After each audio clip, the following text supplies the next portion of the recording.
एक लड़का जो अपने दोस्तों के साथ बाहर जाता है नौकरी करने, लेकिन उसको उसके मतलब की नौकरी जब नहीं मिलती है तो वो परेशान हो जाता है और परेशान होने के बाद फिर वो विचार बना लेता है कि अब मैं कहीं दूसरी नौकरी करूँगा।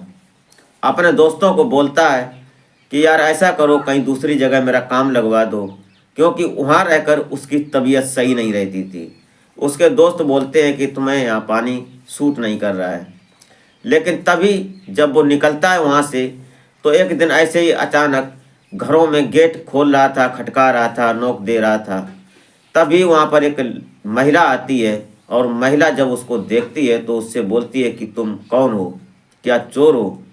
ये बात जब वो लड़का सुनता है तो वो कहीं ना कहीं डर जाता है, सहम जाता है, लेकिन वो बोलता है कि नहीं मैडम, मुझे काम की तलाश है और मैं काम की ज़रूरत के लिए मैं आपके गेट को नोक दे रहा था। तभी वो बोलती है कि क्या तुम यहाँ काम करना चाहोगे। उसके बाद कुछ ऐसा होता है कि उस लड़के से उस महिला का इस तरह से संबंध हो जाता है कि जो नहीं चाहता था वो भी उसको करना पड़ता है। तो कौन ये लड़का होता है और कौन उस महिला से उसका संपर्क होता है, ये जानने की कोशिश करेंगे। तो आप इस घटना में बराबर बने रहिएगा और घटना को जानने की कोशिश करते हैं और आशा करते हैं कि आप अपने परिजनों के साथ बेहद खुश मस्त और खुशनुमा ज़िंदगी का लुत्फ़ उठा रहे होंगे। तो वीडियो में आगे बढ़ने से पहले आपसे बस वही एक छोटी सी रिक्वेस्ट कि अभी तक अगर आपने हमारे चैनल को सब्सक्राइब नहीं किया है तो सब्सक्राइब कर लें, एक लाइक करके एक छोटा सा कमेंट अवश्य कर दिया करें ताकि मेरा हौसला बढ़ता रहे। हमारे इस यूट्यूब मंच पर आपका बहुत बहुत स्वागत है। मैं आभार व्यक्त करता हूं, आपको नमन करता हूं आपके प्यार और सपोर्ट को। तो नमस्कार, आदाब, शास्त्रीय काल। मैं अजय कोहली। आज की जो सच्ची कहानी मैं आपको सुनाने जा रहा हूं, ये कहानी मुंबई से शुरू होती है। मुंबई का एक पोर्च एरिया पड़ता है जुहू, और जुहू में एक जगह पड़ती है जहां पर एक परिवार में 3 लोग रहते हैं और 3 लोगों में माता पिता और उनकी एक बेटी होती है। बेटी का नाम कल्पना होता है। अब ये कल्पना जो थी, कल्पना की उम्र लगभग 22 साल की हो जाती है। तो इनके माता पिता को ऐसा लगता है कि अब बेटी की शादी हो जानी चाहिए। तभी उसके साथ कुछ ऐसा होता है, जब वो कुंवारी थी तो जब स्कूलिंग कर रही थी तभी उसके साथ कुछ ऐसी घटना घटित होती है कि वो किसी बुरी आत्माओं के जाल में फंस जाती है। ये कहानी उसकी ऐसे बन जाती है कि 10 दिन में, 15 दिन में, 8 दिन में उसके साथ रात में कुछ ऐसा होता था कि वो लड़की परेशान हो जाती थी। वो ऐसी हरकतें करती थी कि जिन्हें देखकर उनके माता पिता भी परेशान हो जाते थे। उन्होंने बहुत जगह ओझा और भक्तों को और कई एक तांत्रिकों को दिखाया और उनकी दवाई मेडिसिन भी करवाई, चेकअप करवाई, लेकिन कोई सलूशन हल नहीं होता है। कहानी आगे बढ़ती रहती है। फिर जब उसकी शादी होती है, शादी होने के बाद जो उनके माता पिता का ये विचार था, क्योंकि उनके पास अकूत संपत्ति थी, उन्होंने कई एक जगह पर ऐसा पैसा लगाया हुआ था, पैसे की कोई दिक्कत नहीं थी, उनकी फैक्ट्रियाँ थीं। तो वो सोचते थे कि कोई ऐसा लड़का मिले जो घर जमाई बनकर रहे और हमारी बेटी की देखरेख करे और यहीं पर रहकर अपना काम करे और हमारे कारोबार को संभाले। ऐसा ही हुआ, एक लड़का उनको मिलता है और उससे शादी होती है। लड़का भी पढ़ा लिखा था, अच्छे खानदान से था। लेकिन कुछ समय गुजरने के बाद जब अचानक उस लड़के के सामने उस महिला की, उसकी पत्नी की, जब ये रात में जो असलियत थी वो सामने आती है, तो वो भी दूल्हा जो था, वो लड़का जो था, वो कहीं ना कहीं डर जाता है। लेकिन 2-4 महीने साथ में रहने के बाद वो भी कोशिश करता है उसको संभालने की, उसकी दवाई कराने की, उसको तांत्रिकों से दिखाने की, लेकिन कोई हल नहीं निकलता है। तब जाकर वो एक दिन अचानक उस अपनी पत्नी से, कल्पना से बोलता है कि ऐसा करो, अब मैं तुम्हारे साथ नहीं रह सकता क्योंकि मुझे तुमसे डर लगने लगा है। वो भी कुछ समय रहने के बाद उससे तलाक ले लेता है और वो छोड़कर चला जाता है। उसके बाद वहाँ जो नौकर आते हैं, नौकरानी आती हैं, वहाँ पर काम करती हैं। लेकिन जिस दिन उनके सामने उस लड़की की, उस महिला की, कल्पना की जब ये स्थिति होती थी, तो वो भी उसको छोड़कर चली जाती थी। वो दोबारा अपनी तनख्वाह लेने भी नहीं आती थी। उसी बीच एक दिन ऐसा होता है कि बिहार का रहने वाला एक लड़का, जो दरभंगा जिला का, जिसका नाम साहिल होता है, और साहिल अचानक अपने घर से साहिल, अपने 4 भाई बहन होते हैं, 2 भाई और 2 बहनें होती हैं। उनके पिता रामोतार झा थे। अब ये रामोतार जो थे, ये पेशे से ओझा थे, जो तांत्रिक का काम करते थे और उसी से इनकी रोजी रोटी चलती थी। और एक दयनीय स्थिति खराब होने के कारण गरीबी में अब जो बड़ा लड़का साहिल होता है, ये इसने 10वीं की पढ़ाई की और पढ़ाई करने के बाद इसने अपनी स्थिति को देखा तो इसने सोचा कि अपने दोस्तों के साथ मैं भी मुंबई चला जाता हूँ। यह जो साहिल होता है अपने दोस्तों से संपर्क करता है। 10वीं की पढ़ाई पास करने के बाद ये मुंबई चला जाता है और मुंबई जब जाता है तो इसके दोस्त मुंबई में रहकर जुहू में ये शटरिंग का काम करते थे, बिल्डिंग मटेरियल का काम, जो कंस्ट्रक्शन का काम होता है, ये सब काम करते थे। ये साहिल भी वहीं पर काम करने लगता है। साहिल की उम्र लगभग 22 साल की होती है। अब साहिल इसको देखता है, जहाँ भी काम करता है तो वहाँ इसको काम समझ में नहीं आता, क्योंकि उसने पहले ऐसा काम कभी किया नहीं था।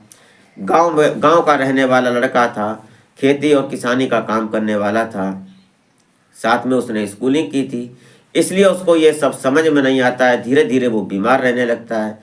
ये बात उसके दोस्त बोलते हैं कि यार साहिल, तुमको यहाँ का पानी सूट नहीं कर रहा है, क्या करोगे, तुम घर चले जाओ।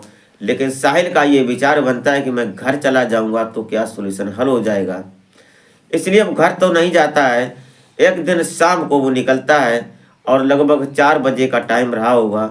उसने उसी एरिया में कई एक गेटों पर जो मकान थे, बढ़िया मकान होते हैं, पोर्स एरिया था, रिहायशी मकान थे, उन मकानों को जब देखता है तो सोचता है कि इन मकानों में भी तो कोई काम करता होगा। उसने भी कई एक मकानों के गेट पर जाकर नॉक की, लेकिन किसी ने उसको भगा दिया, किसी ने उसको डांट दिया, कोई बात नहीं होती है। उसके बाद एक गेट पर जब वो पहुंचता है तो गेट पर खड़ा हुआ था, तब तक लगभग 5:30 बजे का वक्त हो गया था। अब गेट पर वो नॉक कर रहा था, वो इंतज़ार कर रहा था कि अंदर से कोई आएगा और हमें कोई जवाब देगा, मैं उससे बोलूँगा कि मुझे नौकरी चाहिए। तभी अचानक बाहर से एक गाड़ी आकर रुकती है उसी गेट के सामने। उसमें से एक महिला निकलती है जिसकी उम्र लगभग 27 साल की होती है और उस महिला का नाम होता है कल्पना। अब जब कल्पना बाहर निकलती है तो उस लड़के से पूछती है कि तुम गेट पर क्या कर रहे थे। तो लड़का बोलता है कि वो ठिठक जाता है, डर जाता है। जब महिला को देखता है तो वो बोलता है कि मैं नौकरी की तलाश में हूँ, मैं काम के लिए आया था, इसलिए मैं गेट पर नॉक कर रहा था। वो बोलती है कि मैं इस घर की मालकिन हूँ, अगर तुम्हें काम चाहिए है तो बताओ, मैं काम तुमको देती हूँ। अब वो लड़का बोलता है कि मैं कुछ भी काम करने के लिए तैयार हूँ, आप मुझे काम दे दीजिए, मुझे काम की सख्त ज़रूरत है। ये सुनकर जो कल्पना होती है बोलती है कि तुम पैसे के लिए क्या किसी को मार भी सकते हो। उसने जब ये सुना तो बोलती है, वो साहिल होता है, बोलता है कि नहीं मैडम, मैं ऐसा कुछ नहीं कर पाऊँगा। वो वहाँ से चलने लगता है। तो जो साहिल से जब वो कल्पना बोलती है कि तुमको इसके एवज में करोड़ों रुपए मिलेंगे, तुम एकदम रईस हो जाओगे अगर तुम ऐसा काम करो तो बोलो। लेकिन वो साहिल था, वो बोलता है कि नहीं मैडम, मुझे नहीं चाहिए आपके यहाँ की नौकरी, मैं जा रहा हूँ, मैं गरीब परिवार से हूँ, मेरी दयनीय स्थिति खराब है, मैं घर से आया था नौकरी करने, लेकिन यहाँ मुझे नौकरी जब नहीं मिली इसलिए मैं आपके दरवाजे पर आया, अगर आप ऐसा काम करवाना चाहती हो तो मैं नहीं करूँगा। तभी वो मुस्कुराकर बोलते हैं कि लौट आओ, मैं तुम्हारी परीक्षा ले रहा था, तुमको आजमा रही थी, तुम आ जाओ। उसके बाद जब दोनों बात करते हैं, अंदर जाते हैं। उसके बाद जो कल्पना होती है उस साहिल से बातें करती है। तो साहिल बोलता है कि मैडम आज नहीं, मैं कल से आ जाऊंगा, मैं अपने दोस्तों को बोल दूं, उसके बाद आता हूं। ऐसा ही हुआ, जब कल वो ड्यूटी पर आया सुबह और इसने तय कर लिया था, उस कल्पना ने बता दिया था कि तुमको यहीं रहना है, यहीं खाना रहना सब यहीं पर होगा, और जो तुम तनख्वाह बताओगे वो तुमको तनख्वाह मिलेगी। जब अगले दिन वो आता है यहाँ आकर, अपने जो उसका काम था, उसने जब अंदर जाकर देखा तो उसके घर में बहुत सारी गंदगी थी। कई महीनों से लगभग उसके घर की सफाई नहीं हुई थी और एकदम रिहायशी घर था, वीआईपी अच्छा अंदर मकान था। उस मकान को देखकर उसकी आंखें चकाचौंध हो जाती हैं। उसके बाद वो अपने काम से लग जाता है। सारा दिन उसने घर की सफाई की, लेकिन पूरे घर की सफाई नहीं कर पाता है। उसके बाद शाम होने का वक्त था, तो उस जो कल्पना होती है बोलती है कि क्या तुम खाना बना लेते हो? तो बोलता है कि मैडम मैं खाना बना नहीं पाता हूँ, अभी सीख रहा हूँ अपने दोस्तों के साथ जब काम करने आया हूँ, आप बताओगी तो मैं धीरे धीरे करने लगूंगा। शाम होती है तो कल्पना उस साहिल के साथ खाना बनवाती है और उसको बताती है। उसके बाद शाम होती है, खाना खा पी कर सोने का वक्त था, तो कल्पना बोलती है कि तुम मेरे साथ ही कमरे में सो जाओ, अपनी चारपाई डाल लो यहीं पर। लेकिन वो बोलता है कि नहीं मैडम, कोई देखेगा तो क्या बोलेगा, मैं बाहर सो जाता हूँ। तो उसने कहा जहाँ तुम्हारी इच्छा हो वहाँ सो जाओ। ऐसा ही हुआ, अगले कमरे में वो सो जाता है। लेकिन तभी रात के लगभग 11-12 बजे का वक्त रहा होगा, अंदर से कल्पना के कमरे से आवाज़ें आ रही थीं और आवाज़ें इतनी भयावह थीं कि उनको सुनकर जो साहिल था वो कहीं ना कहीं ठिठक जाता है, डर जाता है। वो सुनने लगता है और सुनने के बाद जब वो गेट की तरफ जाता है कल्पना के, तो जब गेट खोलता है तो गेट खुला हुआ था, क्योंकि घर में कोई आने जाने वाला तो था नहीं, अकेला ही था। तो वो जब अंदर जाकर देखता है वो तो उसकी स्थिति को देखकर वो भी कहीं ना कहीं डर जाता है, सिहर जाता है। उसकी स्थिति इस प्रकार से थी, कल्पना के शरीर पर एक भी वस्त्र नहीं थे, कपड़े नहीं थे, और वो इतनी बुरी अवस्था में थी, उसके सिर के बाल बिखरे हुए थे। ये सब देखने के बाद साहिल समझ जाता है कि इसके ऊपर बुरी आत्माओं का साया है। वो कहीं ना कहीं कुछ मंत्र पढ़ता है, क्योंकि उसके पिता ओझा थे ही, तो वो कुछ जानकारी थी उसको, वो जानता था। उसने तुरंत उसको काबू में किया, उसको पकड़ के रखा। उसके बाद लगभग आधा पौना घंटा गुजरता है और जब वो कल्पना काबू में आ जाती है, जब वो शांत होती है, तो वो उसको धक्का मारती है, बोलती है कि तुम मुझे क्यों पकड़े हो। उसके बाद साहिल दूर खड़ा हो जाता है और पूछता है कि तुमको क्या हुआ था मैडम। बस वो रोने लगती है और रोने लगती है और पूरी दास्तान सुनाती है कि मेरे साथ ऐसा ही होता है, यहाँ जो भी आता है वो चला जाता है मुझे छोड़कर, लेकिन मैं करूँ तो करूँ क्या। बोलता है कि मैं साहिल बोलता है कि तुम परेशान मत हो, मैं सब समझ गया हूँ तुम्हारे साथ क्या हो रहा है, इसलिए तुम डरो मत, मैं तुम्हें छोड़कर नहीं जाऊँगा और तुम्हारी इस समस्या का निदान भी करूँगा। उसने हिम्मत दिखाई और वो रुक गया। उसके बाद उससे दोस्ती अच्छी तरह से, अब उस मालकिन से जो कल्पना होती है, दोस्त की तरह रहने लगते हैं। धीरे धीरे एक दूसरे के रिलेशन में आ जाते हैं। ये सब चलता रहता है। लेकिन साहिल बोलता है कि तुमको नवरात्रि में हमारे घर पर चलना होगा, तुम्हारी सारी समस्या का हल वहाँ पर हो जाएगा। कि उसने अपने पिता से फ़ोन किया और फ़ोन पर सारी बात बताई, तो उनके पिता ने बोला कि नवरात्रि में लेकर आ जाओ। और ऐसा ही हुआ, जब चैत्र का नवरात्रा होता है उसमें ये लेकर जाता है। वहाँ जाने के बाद इसकी 9 दिन जो पूजा होती है, उसकी पूजा में इससे कल्पना की जो उसके ऊपर बुरा साया था, उसके पिता रामोतार ने उसको हटा दिया और हटाने के बाद कुछ ताबीज़ बांध दिए और बोल दिया कि तुम अब हमेशा के लिए फ्री हो, तुम्हें कोई दिक्कत नहीं होगी।